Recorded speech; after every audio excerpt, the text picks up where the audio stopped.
this recipe, you will need the following ingredients: 2½ cups of flour, half a cup of water, warm water, 3 tablespoons of olive oil, 1 egg, a quarter cup of plain yogurt, half a teaspoon of instant yeast, 1 teaspoon of sugar, and half a teaspoon of salt.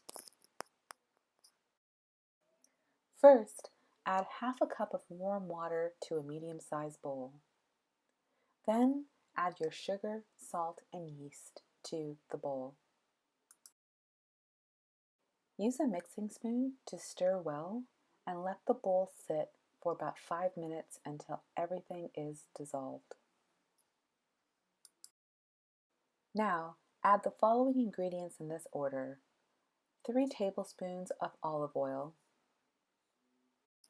add 1/4 cup of plain yogurt, and add 1 egg.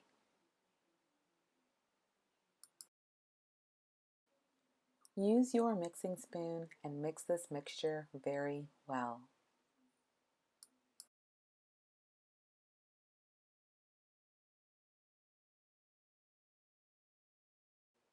Slowly add the flour to this mixture and stir very well.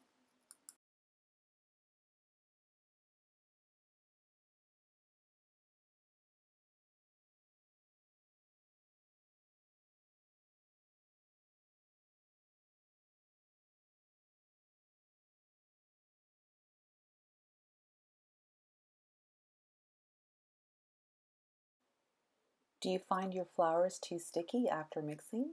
Sometimes this happens. You can add a little bit of flour to this mixture to help it get a little bit less sticky. If you are using a mixing spoon, go ahead and put it aside and start using your hands at this point.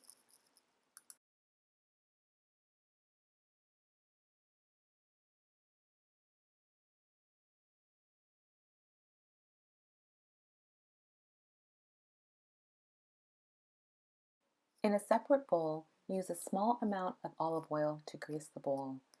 You will not need more than 1 tablespoon to do this. Add your dough to this greased bowl and continue to mix with your hands.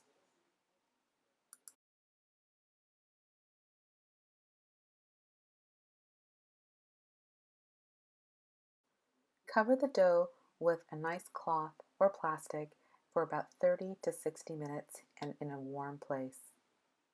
After the dough has risen about twice its original size, you are ready to go. Sprinkle a small amount of flour onto a cutting pad or on your countertop.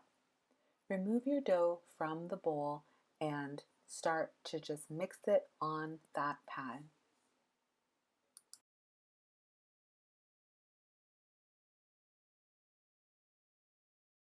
Use a butter knife or a blunt kitchen cutting tool to separate your dough into 6 pieces. They don't have to be equal. Separate the dough and prepare to bake.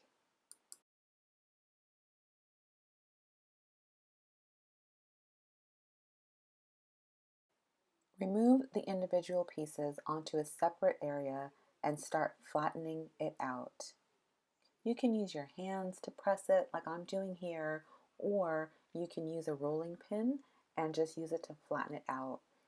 But what you don't want to do is you don't want to make it too thin.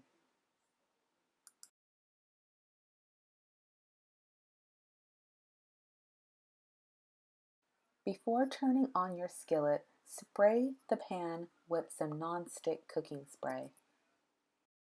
Turn the stove on medium heat and then place the dough in the center of the pan for about 2 to 3 minutes.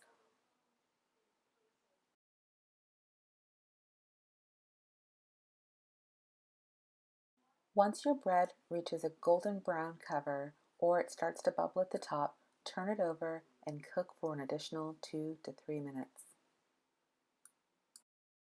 This next step is optional. You can go ahead and start eating your naan bread right now if you want, or if you want to baste it with some butter, you can use some of the butter in your container and a brush and just go ahead and brush some of that butter on top of your naan bread. You can, again, enjoy at this point, but if you would like to learn how to make garlic and pizza naan, continue watching this video. Garlic naan bread is really tasty. So now that your naan bread is finished, you can go ahead and mix 1 tablespoon of butter with 1 clove of garlic. You can crush your garlic or you can use a paste of garlic. You want to place this in the microwave for about 5 seconds so that the garlic and the butter melt together. And then you can go ahead and use a brush and just spread that garlic mixture all over your naan bread, and you can go ahead and enjoy it. You do not have to reheat the naan bread if it just came out of your skillet, but if you want to reheat it, you can also put it in the oven on about 350 degrees for about 5 minutes. And that's how you make garlic naan.